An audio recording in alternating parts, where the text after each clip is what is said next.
జీవమైన మనము బ్రతకాలి. హల్లెలూయా. నిరంతరం జీవించాలన్న ఆశ, ఆయనతో జీవించాలన్న ఆశ మనం కలిగి ఉండాలి. హల్లెలూయా.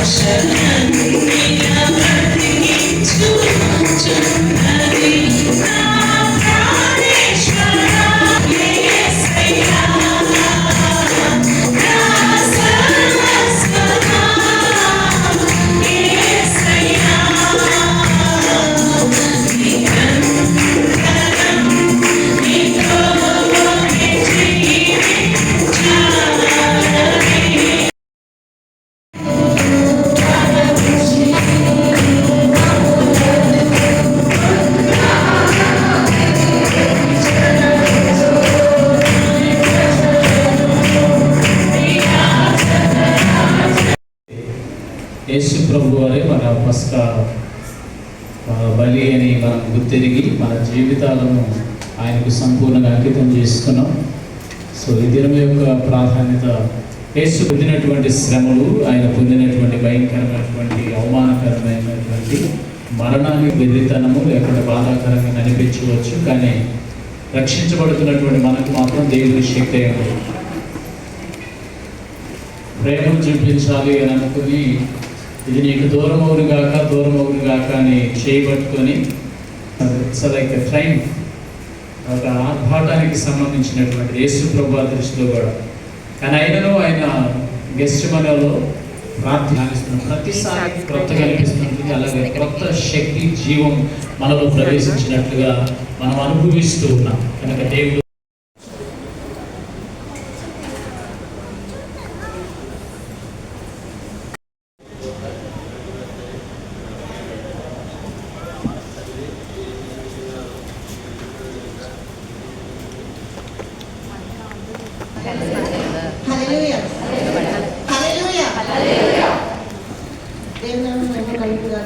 దేవుడు ఇచ్చిన ధన్యత బట్టి వందనాలు చెల్లించుకుంటున్నాను. ఎప్పుడైనా కానీ ఎవరైనా మన ఫ్యామిలీ మెంబర్స్లో కానీ ఎప్పుడైనా ఎవరైనా చనిపోతున్నారంటే వాళ్ళ లాస్ట్లో ఏ మాటలు చెప్తారా అని మనం ఎప్పుడు వింటామన్నమాట. వాళ్ళ లాస్ట్లో చెప్పే మాటలు చాలా చాలా చాలా విలువైనవిగా మనము భావిస్తాం. సో దేవాది దేవుడు తను మనుషులుగా ఈ లోకానికి వచ్చి మనుషులు తన శిలలో వేలాడుతూ కూడా 7 మాటలు అంటే తను పలికారు. అది ఎలాంటి సిచ్యువేషన్ అంటే జస్ట్ మీరు ఇమాజిన్ చేసుకోండి. జస్ట్ మనకు ఒక చిన్న ముళ్ళు కానీ ఒక మేకు కానీ కుచ్చుకుంది అంటేనే మనం నడవలేక నడుస్తాం కదా. అలాంటిది ఆయన కాళ్ళకి ఒక మేకు చెప్పాడు. ఈ 7 మాటలు కూడా 7 వజ్రాల కింద, 7 డైమండ్స్ కింద మన జీవితానికి ఒక్కొక్క రోజుకి ఒక్కొక్క బలా నమ్మకమైన దాసుడాలా అన్న మాట మన జీవితాల్లో మనం అన్వయించుకోవడానికి ఈ 7 మాటలు కూడా మనకి 7 మెట్లలాగా ఉంటాయని నేను నమ్ముతున్నాను. నమ్మిన వాళ్ళందరూ హల్లెలూయా చెప్తామా? మనం ఆరాధించే దేవుడు దేవాది దేవుడు గొప్ప రాజు. ఆ రాజుని మహిమపరచాలి అంటే గట్టిగా చెప్తాం, మన శక్తినంతా ఆయన తనకున్న శక్తినంతా దారం పోసి 7 ఫస్ట్ ఒక చిన్న ఎగ్జాంపుల్ చెప్పి స్టార్ట్ చేస్తాను. అది చూసి అర్థం కావట్లేదు. అయితే ఆ టైంలో ఆయన ఫస్ట్ మనకిన మాట తండ్రి. మనం ఎప్పుడు వాడతాం ఆ తండ్రి అనే పాట? ఎప్పుడైతే మనం ప్రార్థన చేస్తామో, ప్రార్థన స్టార్ట్ చేసే ముందు వచ్చిన ఉంటుంది చూడండి. విరిగిన హృదయము గల వారికి యెహోవా ఆసనుడు, నలిగిన మనస్సు గల వారిని ఆయన రక్షించును. నీతి మంతునికి కలుగు అనే ఆపదలు అనేకము, వాటి అన్నిటి నుండి ఆయన యెహోవా వారిని విడిపించును. హల్లెలూయా. 3వ అధ్యాయం 16వ వచనం మనందరికీ తెలిసిన వచనమే కదా. దేవుడు లోకమును ఎంతో ప్రేమించాను, కొంత కాదు, ఇంత కాదు, ఎంతో అంటే చెప్పలేనంత ప్రేమ దేవాది దేవుడు మన మీద చూపిస్తున్నాడు. కానీ మనం ఎలా ఉన్నాం? ఆయన ఈ మాట ఎంతో మనం అనుకోవచ్చు సింపుల్గా, తండ్రి మీరు ఏం చేస్తున్నారు, మీరు అడిగిన క్షమించండి అని మనం జస్ట్ క్యాజువల్గా చెప్పేస్తాం. కానీ ఆ మాట నజరేడా పరిశుద్ధాత్మ దైవమా, ఇప్పుడు నాతో మాట్లాడినందుకు నీకు వందనాలు. అవును యేసయ్యా, ప్రేమించే మనసును నాకు దయచేయి, ప్రార్థన చేసే మనసును నాకు దయచేయి. అదే ఎల్లప్పుడూ నీ సన్నిధానంతో మోపించే భాగ్యం దయచేయి. ప్రతి ఒక్కరం ప్రార్థన చూనయ్యా చూనయ్యా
కూడి వచ్చిన మీరందరికీ వాక్యం చదివించిన ప్రతి ఒక్కరికి దేవుని నామములో నేను నమస్కరిస్తున్నాను. సిలువలో దేవుడు పలికిన రెండవ మాట. ఒకసారి అందరూ బైబిల్కి వచ్చేసినట్లయితే చదువుకున్నాము. లూకా సువార్త 23వ అధ్యాయము 37వ వచనం నుంచి చదువుతున్నాను. నీవు యూదుల రాజు అయితే నిన్ను నీవే రక్షించుకొనమని ఆయనను అపహాసించింది. ఇతడు యూదుల రాజని పై విలాపమునకు ఆయనకు పైగా రాయబడింది. వేలాడవేయబడిన ఆ నేరస్తులలో ఒకడు ఆయనను దూషించుచు, నీవు క్రీస్తు కదా, నిన్ను నువ్వు రక్షించుకొనుము, మమ్మను కూడా రక్షించమని చెప్పాడు. అయితే రెండో వాడు వారిని గద్దించి, నీవు అదే శిక్షా విధిలో ఉన్నావు కనుక దేవుడికి భయపడవా?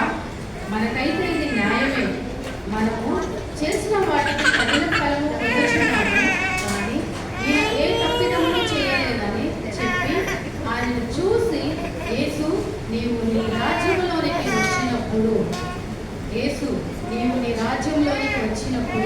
నన్ను జ్ఞాపకము చేసుకోనమనేమో.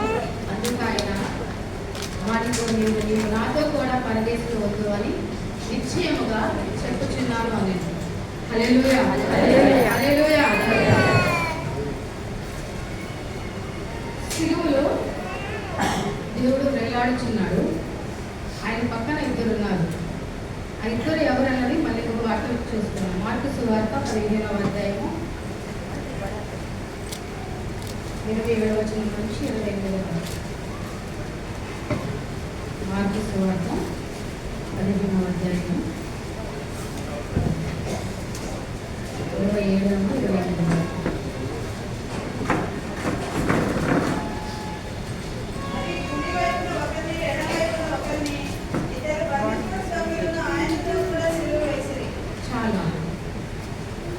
ఎడమవైపు ఒకరిని, కుడివైపు ఒకరిని. ఎవరంట వాళ్ళు? బందిపోటు దొంగలు. దొంగలతో పాటు సిలువేశారు కాబట్టి యేసయ్య కూడా దొంగనా? కాదు. కానీ దేవుడు ఎందుకు సిలువ మీద ఉన్నాడంటే 700 సంవత్సరాల క్రితము యేషయ ప్రవక్త ప్రవచించాడు. ఆ ప్రవచనం నెరవేర్చే కొరకు దేవుడు ఆ సిలువ ప్రాణపైన వేలాడొచ్చున్నాడు. ఆ వాక్యం కూడా చూసుకుందాం. యెషయా గ్రంథము 53వ యెషయా గ్రంథము 53వ అధ్యాయం 12వ వచనం.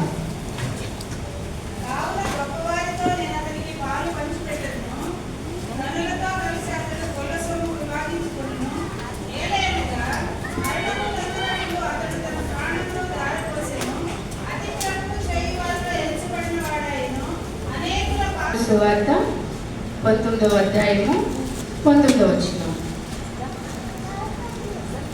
యోహాను సువార్త చదవండి.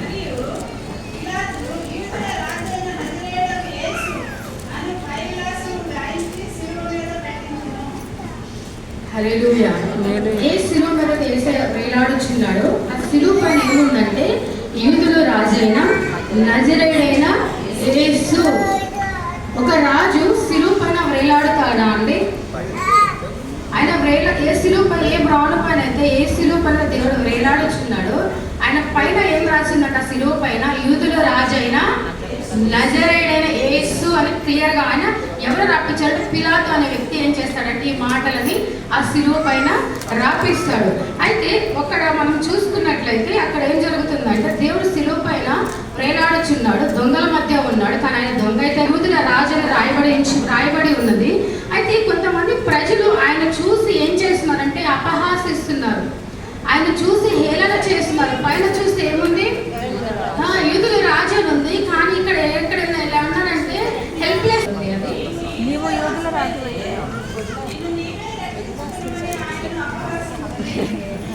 నీవు అక్కడ ఏముంది? యూదుల రాజు ఏముందండి?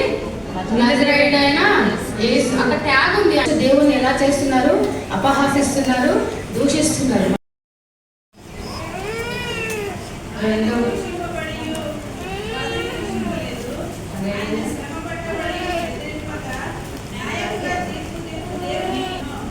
హల్లెలూయా. ఆయన ఏం చెప్పట్లేదంట, అక్కడ ఎదురు చెప్పట్లేదంట, మౌనంగా ఉన్నాడంట. అంతేకాకుండా ఇంకేం చేస్తున్నాడంట? ఆ శిక్షను భరించడానికి ఇష్టపూర్వకంగా ఒప్పుకున్నట్లు మనము చూస్తాము.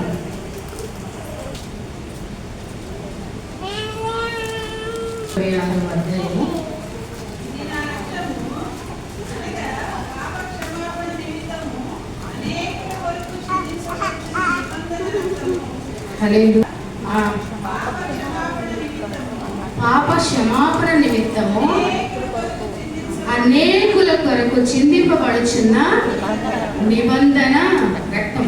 అనేకుల పాపం లేని వాళ్ళు ఎవరున్నారండి ఈ లోకంలో? ఎవరు లేరు. మనందరము పాపులమే. మనందరి కొరకము ఈ ప్రపంచంలో ఉన్న ప్రతి ఒక్క మానవ. లూకా సువార్త 23వ అధ్యాయము.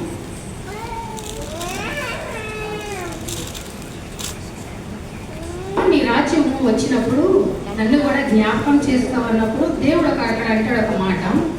అందుకు ఆయన 23వ అధ్యాయం 43వ వచనం. అందుకు ఆయన వానితో నీవు నాతో కూడా పరదేశంలో ఉందని నిశ్చయముగా నీతో చెప్పుచున్నాను అని.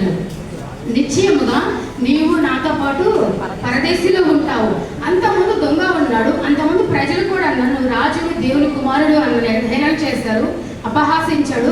వెడవైపు ఉన్న దొంగ కూడా నిన్ను రక్షించుకొని మమ్మల్ని రక్షించవచ్చు కదా అన్నప్పుడు అలాంటి వాళ్ళకి దేవుడు ఆన్సర్ ఇవ్వలేదు, మాట్లాడలేదు, సమాధానం ఇవ్వలేదు, మౌనంగానే ఉన్నాడు.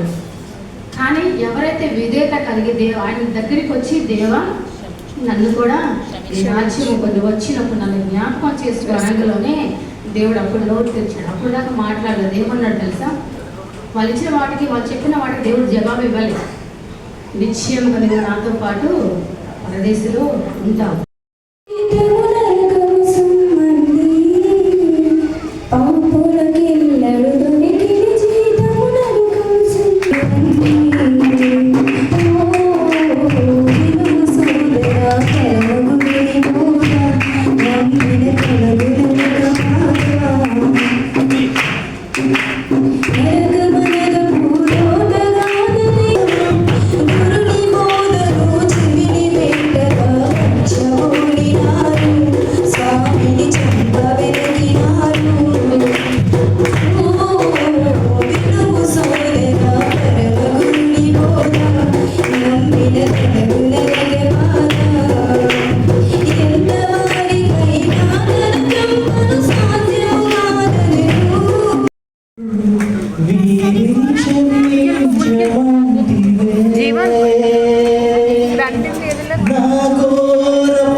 ఇదిగో కుమారుడికి చూచి అమ్మ ఇదిగో నీ కుమారుని తల్లితో చెప్పాను. తర్వాత ఆ శిశుని చూసి ఇదిగో నీ తల్లిని చెప్పాను. ఆ తల్లిని శిశుడు తనను ఇంకా చేస్తున్నాను. అవకాశం ఇచ్చిన దైవజనులకి అలాగే గురు వచ్చిన అందరికీ ప్రభువైన యేసుక్రీస్తు నామములో గుడ్ ఫ్రైడే శుభాకాంక్షలు తెలియజేస్తున్నాను. అందరికి కూడా good Friday, happy good Friday. ఒకసారి మనం 3వ పాటను ధ్యానం చేద్దాం. అందరూ బైబిల్ ఓపెన్ చేసినట్టయితే సహోదరుడు కోసం చదివినట్టుగా యోహాను సువార్త 19వ అధ్యాయము 26-27 వచనాలలో యేసు తన తల్లిని అలాగే తాను ప్రేమించిన శిష్యుని ఇద్దరిని చూస్తున్నాడు, ఇద్దరితో మాట్లాడుతున్నాడు. ముందుగా ఆయన అంటున్నాడు, ఇదిగో నీ తల్లి అని యోహానుతో, అలాగే ఇదిగో నీ కుమారుడు అని తన తల్లితో అంటున్నాడు. యేసుక్రీస్తు అలాగే ఆయన తన తల్లి అయిన మరియ వారి బంధాలు ఎలా ఉపయోగలుగా మరియకు ప్రత్యక్షమే. ఒకసారి చూద్దాం మనం అన్నమాట. లూకా సువార్త 2వ అధ్యాయము 35వ వచనం.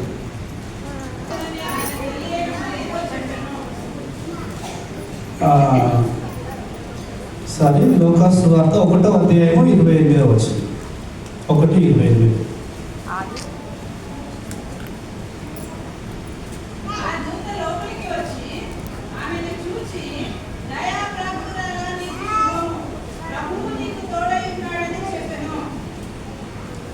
ఇక్కడ గబ్రియల్ దూత మాట్లాడుతుంది. ఏమని మాట్లాడుతుందంటే, దయాప్రాప్తురాల నీకు శుభము అని మాట్లాడుతుంది. మనం లూకా సువార్తని కొంచెం క్లియర్గా ధ్యానం చేస్తే ప్రతి విషయం ఇక్కడ రాయబడింది మనకి.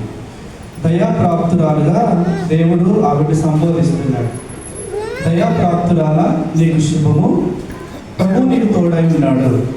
ఆమె ఆ మాటకు చూడండి, ఆమె ఆ మాటకు బహుగా తొందరపడి ఈ శుభవచనం ఏమిటో అని ఆలోచించుకొనిచుండగా దూత అంటుంది, మరియా భయపడకము, దేవుని వలన నీ కృప పొందితివి. ఇదిగో నీవు గర్భము ధరించి కుమారుని కని ఆయనకు యేసు అని పేరు పెట్టుదురు. ఆయన గొప్పవాడే, సర్వోన్నతుని కుమారుడు అనబడును. ప్రభు అయిన దేవుడు ఆయన తండ్రి అయిన దావీదు సింహాసనమును ఆయనకి ఇచ్చింది. ఆయన యాకోబు వంశస్థుడు యుగ యుగములు ఏడు. ఆయన రాజ్యము అంతములేనిదై ఉంటుందని ఆమెతో చెప్పారు. ఇక్కడ మీరు చూస్తే చాలా పవర్ఫుల్ డైలాగ్స్ గా కనిపిస్తున్నాయి. ఎలా ఉన్నాయంటే, ఆయన గొప్పవాడు అవుతాడు, సర్వోన్నతుడు అవుతాడు, ఆయన రాజ్యం అంతములేనిదై చాలా స్పష్టంగా మాట్లాడింది. కానీ ఇక్కడ శిలువ ధ్యానంలో చూస్తే ఆయన ఒక నిస్సహాయ స్థితిలో నిలబడి ఉన్నాడు. శిలువ వేశారు ఆయన్ని. ఆయన ఎదురుగా తన తల్లి నిలబడింది. ఒకసారి ఆ సీన్ని మనం ఆలోచిస్తే, ఒక తల్లి తన కుమారుని ఎదురుగా ఆ స్థితిలో చూసి తట్టుకునేంత కెపాసిటీ ఉంటుందా సహజంగా అంటే చాలా మంది తల్లులకైతే ఉండదు, తట్టుకోలేదు వాళ్ళు. మా దగ్గర ఒక ఆవిడ ఉండేది. ఆవిడ వాళ్ళ కుమారుడు చాలా తాగుబోతుడు. ఒకరోజు ఏదో వాళ్ళకి ఫ్యామిలీ గొడవలు వచ్చి వాళ్ళ భార్యతో ఆయన ఊరేసుకొని చనిపోయాడు. వాడు ఉన్నప్పుడు ఏం చూసేవాడు కదా ఆవిడ. వాళ్ళ అమ్మని ఎప్పుడు చూసేవాడు, భోజనం పెట్టేవాడు, వాళ్ళు పాపం ఆవిడే పని చేసుకుంది. వాడు చనిపోయిన తర్వాత ఆవిడ పొద్దున 4 గంటలకు 5 గంటలకు లేచి విపరీతంగా ఏడ్చేది వాళ్ళ కుమారుని కోసం. నాకు అప్పుడు ఎర్లీ మార్నింగ్ క్లాసెస్, నేను ఆల్మోస్ట్ అదే టైంకి లేసి రెడీ అవుతా ఉండేది. ఆ ఏడుపు వినపడేది నాకు. రోజు ఏడుస్తూ ఉండేది ఆవిడ. నాకు అనిపించేది, అసలు వీడు బ్రతుకున్నప్పుడు ఏం చేయలేదు కదా ఆయన కోసం, ఎందుకు ఇంతగానం తప్పిస్తుంది, ఎందుకు ఇంతగానం ఏడుస్తుంది ఇవ్వడానికి. నేను చాలా రోజులు ఆలోచించేది. అదే తల్లి ప్రేమ అంటే, వాళ్ళు ఏం ఎక్స్పెక్ట్ చేయరు. అంటే వాళ్ళు నాకు చేస్తేనే నేను ప్రేమిస్తానని కాదు, వాళ్ళు కన్నారు కాబట్టి ఖచ్చితంగా ప్రేమిస్తారు వాళ్ళు. ఇక్కడ నిస్సహాయ స్థితిలో నిలబడింది మరియా. నిలబడి గతంగా ఉన్నాయి, రియల్ లైఫ్లో ఏమో అది కనిపిస్తుంది. అలాగే మనకు రెండో సందర్భం చూస్తే, ఆవిడ పశువుల శాలలో ఉన్నప్పుడు చాలా మంది గొల్లలు ఆవిడ వచ్చారు. వచ్చి వాళ్ళకి ఏం జరిగిందో చెప్తున్నారు. ఏం చెప్తున్నారంటే, మేము అడవుల్లో గొర్రెలు కాస్తున్నాం. అప్పుడు బైబిల్ చదివిస్తుంది. మనకిచ్చిన 10 ఆజ్ఞల్లో ఒక ఆజ్ఞ ఏంటంటే, నరహత్య చేయకండి, వ్యభిచరించవద్దు, సో ఇలా మనం చూసుకున్నట్లయితే చాలా వాళ్ళ బంధము 3 నుంచి 6 గంటలు మన కోసం లేదా ఒక 12 గంటలు మన కోసం ఎడబాటు ఏర్పడింది. ఎందుకంటే మన కోసం, మన పాపం కోసం ఆయన మన పాపల వచనంలో ఉంటుంది, who being in very nature God did not consider equality with God something to be used to his own advantage. Rather, he made himself nothing by taking the very nature of a servant, being made in human likeness, and being found in appearance as a man, he humbled himself by becoming obedient to death, even death on the cross. దేవునికి meaning మీరు తర్వాత చూడదు. Philippians 2వ అధ్యాయం 6 నుంచి 8 వచనాలు నాకు చాలా ఇష్టమైన వాక్యాల్లో ఒక వాక్యం. దేవుని లాగా నేను ఉండడం అంటే ఇంత నేను ఉండడం అది నాకు అంత now it is not that important. లేకపోతే నేను దాని అడ్వాంటేజ్ తీసుకుని ఒక హ్యూమన్గా వచ్చాను కదా, అది అడ్వాంటేజ్ తీసుకుని నేను ఏదైనా చేయగలుగుతాను, కానీ నేను అలా చేయదలుచుకోలేదు. హ్యూమన్ నేచర్గా నేను వచ్చి ఒక దాసుని స్వరూపం నేను ధరించి అంటే ఎంత పెయిన్ నేను వెళ్ళగలుగుతానో, ఎంత బలియాగానికి ఎంతవరకు నేను ఓర్చుకోగలుగుతాను అంతా ఓర్చుకొని ఆఖరికి సిలువ పైన నా చావు లేకపోతే సిలువ పైన నా మరణము వరకైనా కానీ ఎంత అయినా కానీ నేను ఓర్చుకోవడానికి అది నాకు చాలా ఇంపార్టెంట్ అన్నట్టు ఈ వాక్యం సెలవిస్తుంది. So that is what God has done. So ఈరోజు ఈ 4వ మాట ఏది లామా సమర్థ అని, my God why have you forsaken me, నా దేవా నా చేతిని ఎందుకు విడిచితివి, నా చేయి ఎందుకు విడిచితివి అన్న దాని నుంచి. సో నేను మాట్లాడిన కొన్ని మాటలు ఎంత దేవుడు నాకు నేర్పించింది. ఒకటి, దేవుడు తన కుమారుని పర్ఫెక్ట్గా చాలా ప్రేమించాడు. ఉడికినే బలియాగం ఇవ్వలేదు, అంటే నాకు అవసరం లేదు అన్నట్టు బలియాగం ఇవ్వలేదు. చాలా ప్రేమించాడు, త్యాగపూర్వకంగా తన కుమారుని బలియాగంగా ఇచ్చాడు.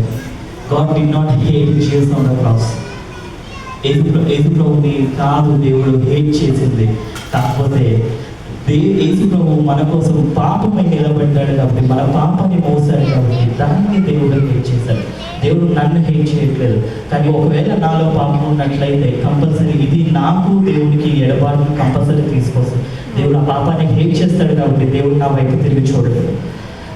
Sin causes separation. ఎస్, పాపము మనకి ఎడబాటును తీసుకొస్తుంది దేవుడికి మనకి మధ్యలో. But God heart is always reconciliation, not rejection. దేవుడు తిరిగి మనం చేర్చుకోవడానికి ఇష్టపడుతున్నాడు, కానీ మనం రిజెక్ట్ చేయడానికి కాదు. దయచేసి అందరం ఒక నిమిషం కళ్ళు మూసుకుంటాం. సో చాలా నేను అనుకునే మిమ్మల్ని లేపి అవి చేయించింది ఏంటంటే ఎక్కడో దిక్కినదే ఆజ్ఞ అతిక్రమము పాపము. ఒకవేళ మనకు అయినప్పుడు చాలా విషయాల్లో కుటుంబంలోనే మనం కోల్పోతున్నాం, ఆగిపోతున్నాం, చూపించలేకపోతున్నాం, లేకపోతే కుటుంబంలోనే పాపులుగా నిలబడుతున్నాం. సో ఆజ్ఞాతికరము పాపం అయినప్పుడు మనం పాపం చేస్తున్నాం.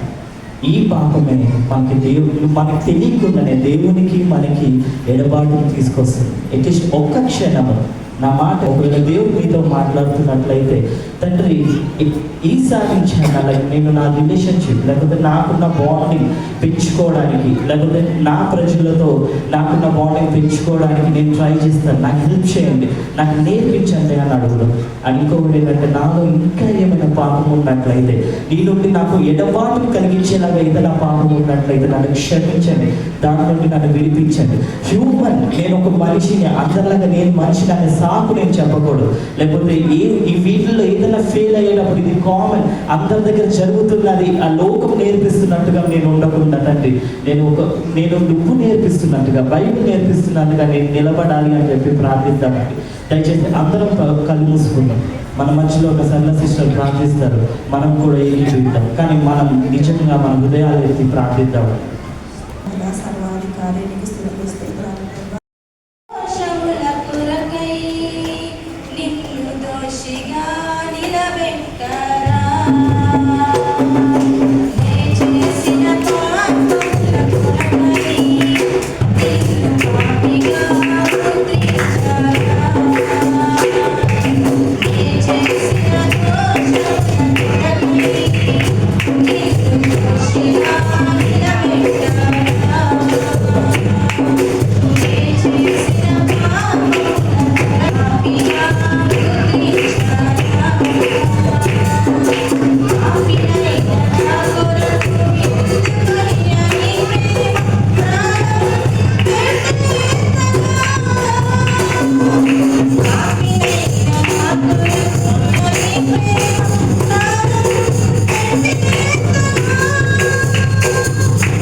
19వ అధ్యాయము 28వ వచనం. అటు తర్వాత సమస్తమును అప్పటికి సమాప్తమైనదని యేసు ఎరిగి లేఖమును నెరవేర్చినట్లు నేను దప్పికొనుచున్నానని. యాక్చువల్ ఎంతమందికి దాహం వేస్తుంది అడుగుదాం అనుకున్నాను, కానీ ఆల్రెడీ మనం మంచిగా తాగేస్తాం. సో ప్రశ్న అడిగాను, అయితే మనం ధ్యానం చేసుకుందాం. యోహాను సువార్త 19వ అధ్యాయము 28వ వచనంలో, అటు తర్వాత సమస్తమును అప్పటికి సమాప్తమైనదని యేసు ఎరిగి లేఖనం నెరవేరినట్లు నేను దప్పికొనుచున్నానని. ముందుగా లేఖనం నెరవేర్పు చూద్దాం. కీర్తన గ్రంథము 69వ కీర్తన తీద్దాం.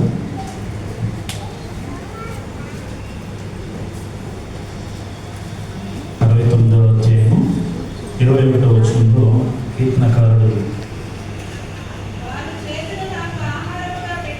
వారు చేదు నాకు ఆహారంగా పెట్టిరి, నాకు తప్పి అయినప్పుడు చిరకను త్రాగించి. వారు నాకు చేదుగా ఆహారం పెట్టారని చెప్పి ఇక్కడ కీర్తనకారుడు రాస్తున్నాడు. ఆ మాటే యేసుక్రీస్తు ప్రభువు వారు ఇక్కడ శిలువలో పలుకుతూ ఏమన్నారంటే, నేను దప్పికొనుచున్నానని, అంటే లేఖనం నెరవేర్చబడాలని చెప్పి దేవుడు ఇక్కడ మాట్లాడినట్టుగా మనం చూస్తున్నాం. ఇక్కడ యేసయ్య కూడా దాహం వేసింది. ఎందుకంటే ఆయన శిలువలో అప్పటికే మనం 4 మాటల్లో విన్నాం కదా, ఆల్రెడీ ఆయన శిలువను ఎత్తుకొని దూరం నుంచి నడిచి వచ్చారు. తర్వాత ఆయన కాళ్ళకు చేతులకు మేకులు కొట్టడం జరిగింది. తర్వాత ఒళ్ళంతా రక్తము, గాయము, అలసిపోవడము, ఆయన కూడా దాహం వేసింది. దాన్ని బట్టి మనం తెలుసుకోవచ్చు, ఆయన సంపూర్ణమైన దేవుడే కాదు, సంపూర్ణమైన మనుషుడు కూడా. హల్లెలూయా, హల్లెలూయా.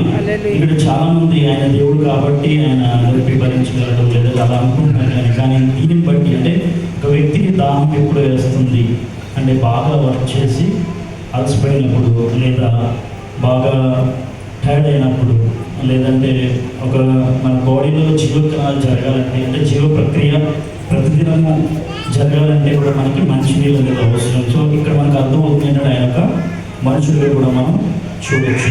తర్వాత అదే ఒక అధ్యాయంలో 29వ వచనం చూసినట్లయితే, చిలుకతో నిండి ఉన్న పాత్ర అక్కడ పెట్టిండేది కనుక వారు ఒక స్పంజి చిలుకతో నింపి ఇస్సోపు ముడుకుకు తగిలించి ఆయన నోటికి అందించిరి. ఇక్కడ చిలుకతో నిండి ఉన్న పాత్ర, ఆయన తాగలేని పరిస్థితిలో ఉన్నారు కాబట్టి ఆయనకు ఒక చిలుకతో నీళ్ళు ఇచ్చాడు, చేదు నీళ్ళను, లేదంటే ద్రాక్షరసం అని కూడా అనొచ్చు. యేసయ్య చేదు నీళ్ళు ఇచ్చాడు యేసయ్య. కానీ ఒకసారి మనం పాత నిబంధనలో చూస్తే ఆ ప్రజల కొరకు దేవుడు ఇచ్చినటువంటి వాటర్ని మనం చూద్దాం. ఒకసారి పాత నిబంధన దీర్ఘకాండము ఎవరైనా తీసుకుంటే త్వరగా చూడండి. 17వ అధ్యాయం 3వ వచనం.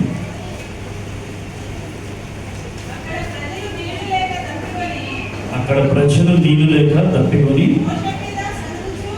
సనగుచు నీళ్ళు లేవని వాళ్ళు అక్కడ సనగుచున్నట్టుగా మనం చూసాం. తర్వాత 6వ వచనం చదువుతాం ఒకసారి. అంటే వారికి కూడా దాహం వేసింది, అంటే ప్రజలు, అంటే ఇక్కడ ఈ వచనాన్ని మనం ఎందుకు తీసుకున్నామంటే, దేవుడికి దాహం వేసినప్పుడు వారు ఏం చేశారు, చేదు చిలుకని అందించినట్టుగా చూస్తున్నాం. అదే దేవుడు ఇశ్రాయేలు ప్రజలు అరణ్యంలో ఉన్నప్పుడు ఆయన వారికి దాహం వేసినప్పుడు ఏమి ఇచ్చాడు ఆయన? 6వ వచనం చదివితే మనకు అర్థమవుతుంది.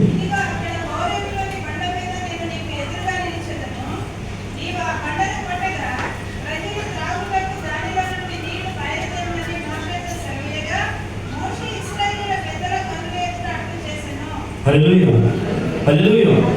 దేవుడు ఇక్కడ మంచి నీటిని ఇచ్చినట్టుగా మనం చూస్తున్నాం. ఇంతకీ ఆ బండ ఎవరు అనేది 1 కొరింథీ 10:4లో తీస్తే మీరు చదివినట్లయితే తెలుస్తున్న బండ క్రీస్తే. హల్లెలూయా, హల్లెలూయా.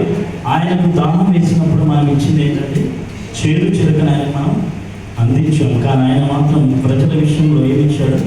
మంచి నీటిని ఇచ్చినట్టుగా చూస్తాం. చాలాసార్లు దేవుడు మన నుండి ఆశించినప్పుడు మన జీవితాలు ఎలా ఉన్నాయని మనం ఒకసారి దీని నుంచి మనం ప్రశ్నించుకోవచ్చు.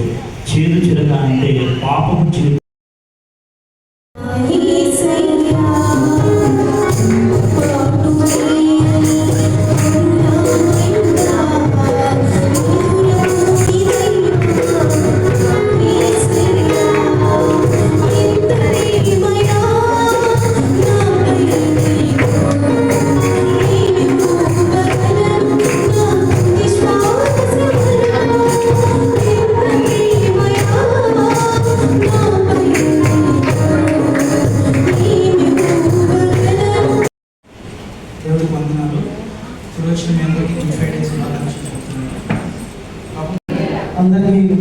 గుడ్ ఫ్రైడే శుభాకాంక్షలు.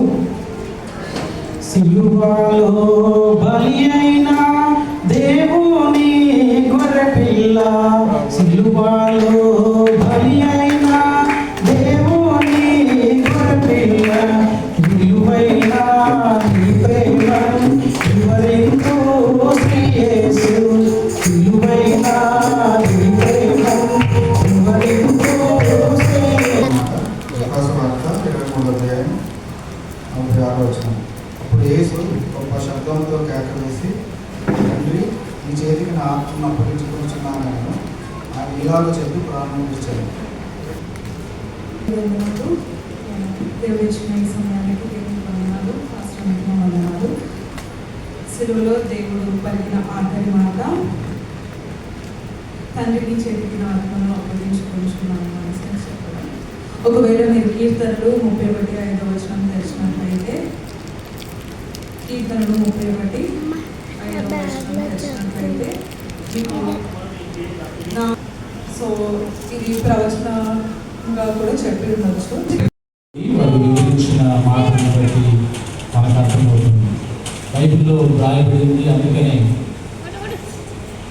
ఆయన మరణంలో జ్ఞాపకం చేసుకుంటూ మనమందరం కూడా ఆయన చివరిగా పలికినటువంటి శిలువపై, ప్రత్యేకించి శిలువపై పలికినటువంటి మాటలను ధ్యానిస్తున్నారు. ప్రపంచంలో అనేక సంఘాలు ఈ దినాలను కూడుకొని ధ్యానిస్తూ ఉన్నారు. మాటను ధ్యానించినప్పుడు తండ్రి దేవుడు చేస్తున్నారు. చెప్పండి, దీని ఎరుగు కనుక దీనిని క్షమించు అనేటువంటిది.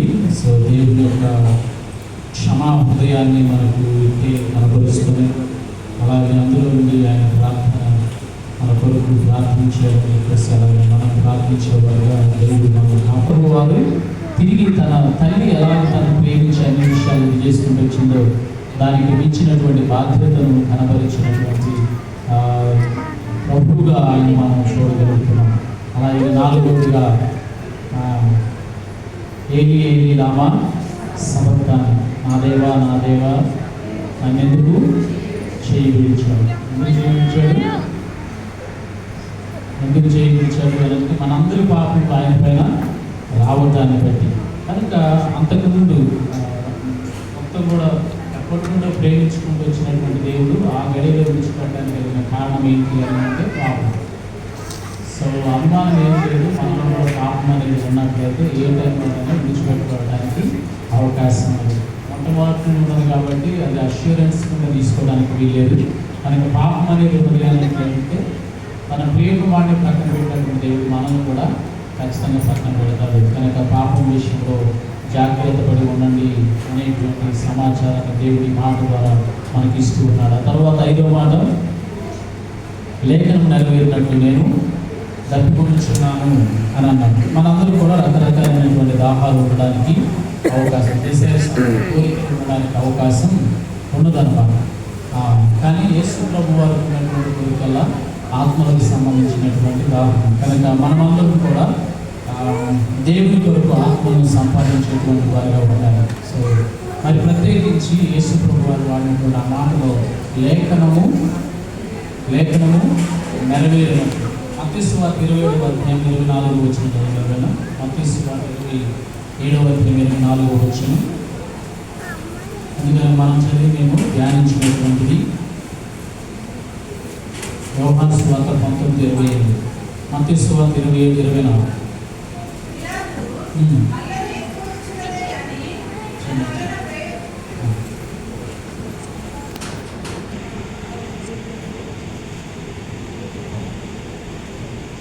రెండు పర్యాయాలు జరిగింది. అమ్మ వెంట తర్వాత మాట్లాడుతుంది. చేతి చెరుకని తాగడానికి 2 సార్లు ఇచ్చారు, కానీ మొదటిసారికి రిజెక్ట్స్. దాని యొక్క పక్షం కానీ అది ఏంటి అనేటువంటిది గ్రహించి కానీ వద్దు అని అన్నారు. ఎందుకనంటే అది వెనుగర్ అంటే మత్తు కలిగించేటువంటి దాని అన్నమాట. సో ఉన్నటువంటి వాతావరణాన్ని కానీ ఉన్న ప్లేస్ని కానీ మర్చిపోవడానికి ఇచ్చేటువంటిది అనమాట. కాబట్టి అలాంటివి అలాగే వారు అక్కడున్నటువంటి సైనికులు వాటికి ఇచ్చినప్పుడు దేవుడు వద్దాను. కానీ సిలువ పైన ఉన్నప్పుడు మాత్రం దాన్ని స్వీకరించినట్టుగా అంగీకరించినట్టుగా మనం చూస్తాము. ఎందుకు?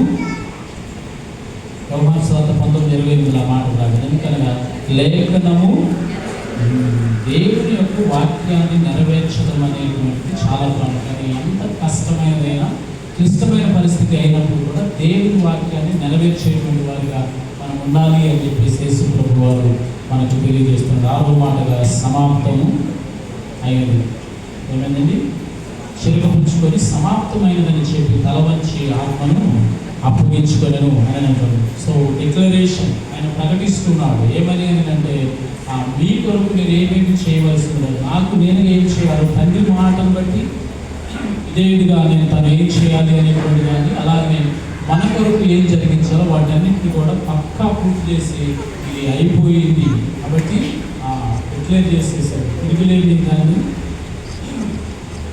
ఆయన జరిగించి ఇక మీకు కూడా ఏం బాధ లేదు అనేటువంటి ఇందాక ముందు చెప్పినట్లు హామీ భరోసా ఇచ్చినట్లుగా మీ కొరకు మొత్తం జరిగించారు అని చెప్పేసి దేవుడు తెలియజేయడం జరుగుతుంది. కాబట్టి ప్రియమైనటువంటి దేవుని సంగమ, మనం చేయవలసినటువంటి మనకు కావలసిన శిక్ష అంతకు కూడా తనుభరించి మన కొరకు ఆయన సమస్త కార్యమును జరిగించాడు, పూర్తి చేసిన అప్పగించబడిన ప్రతిదాన్ని ఆయన నెరవేర్చి ఇప్పుడు ఇది పక్క అయిపోయింది అని చెప్పేసి దేవుడు ఒక సిఫారసుని చేతులు పెడుతున్నట్లుగా ఆయన ఈ మాటను మనకు తెలియజేస్తూ ఉన్నారు. కాబట్టి మనం ఆయన నమ్మాలి, ఆయన యందు విశ్వాసం ఉంచాల్సినటువంటి అవసరత ఉండదన్నమాట. సో ఆయనను నమ్మేటువంటి వారిగా ఉండాలి, ఆయనపైన ఆనుకునేటువంటి వారిగా ఉండాలి అని చెప్పేసి చివరి మాటలో ఆయన దేవుడైనటువంటి కుమారుడిగా తన దేవునికి తండ్రికి నేను ఇవ్వగలను. కనుక మన జీవితంలో మనం దేవునికి సంపూర్ణంగా అప్పగించుకునేటువంటి వారిగా ఉండాలి అని తెలియజేస్తున్నాడు. కాబట్టి ఒక్కొక్క మాటకు సుమారుగా 10 నిమిషాలు సుమారుగా యేసు ప్రభువు ఏ మాటలు చెప్పేటప్పుడు ఏదో జస్ట్ సింపుల్గా చెప్పడంగా అమాత్రం మాటలో దాగి ఉన్నది అనేటువంటి సంగతిని మనం స్పష్టంగా నేర్చుకుని ఉన్నాం. కనుక మనం దేవునికి అప్పగించుకున్నాం. నీ జీవితాన్ని, నా జీవితాన్ని రోమీయులకు రాసిన పత్రిక 12వ అధ్యాయం మొదటి వచనాన్ని చదువుదాం. రోమీయులకు రాసిన పత్రిక 12వ అధ్యాయం మొదటి వచనం ఎవరైనా చదవన్న మాటలు. కాబట్టి సహోదరులారా, పరిశుద్ధమును దేవునికి అనుకూలమునైన సజీవ యాగముగా మీ శరీరములను ఆయనకు సమర్పించుకొనుడని దేవుని వాత్సల్యమును బట్టి మిమ్మును బతిమాలుచున్నాను. అపోస్తలుడైనటువంటి పౌలు గారు రోమా సంఘానికి రాస్తూ ఈ మాటను తెలియజేస్తున్నారు. ఒకవేళ ఈ రోజు యేసు ప్రభువు వారి మాటలు మనం గౌరవించే వారుగా, గణపరిచే వారుగా, నమ్మేటువంటి వారుగా, పాటించే వారుగా ఉన్నట్లయితే మనం దేవునికి సంపూర్ణంగా అప్పగించుకోవలసిన వారమై ఉంటున్నాం. ఎందుకనగా 4వ మాటను బట్టి చూస్తే ఎడబాటు అనేది తప్పదు. ఎప్పుడు అంటే పాపం ఉంటుంది. కనుక పాపాన్ని తొలగించుకొని యేసునామములో యేసు రక్తంలో మన పాపాన్ని తొలగించుకొని మరొకసారి మనం దేవునికి అప్పగించుకున్నాం. ఈ రోజులో ఒక విషయాన్ని రాసినది ఏంటి అని అంటే, పాపం అనేటువంటిది ఎంత భయంకరమైనటువంటిది, అది ఎలాగ విస్తరిస్తుంది, ఏ విధంగా ఇది అవుతుంది ప్రపంచంలో అనడానికి. ఎందుకు మనుషులు దూరం అవుతున్నారు? కొన్నిసార్లు మనం అనుకుంటాం మందిరంలో ఉన్నాము, సమీపంలో ఉన్నాము దేవుడికి అని అనుకుంటాం. కాదు.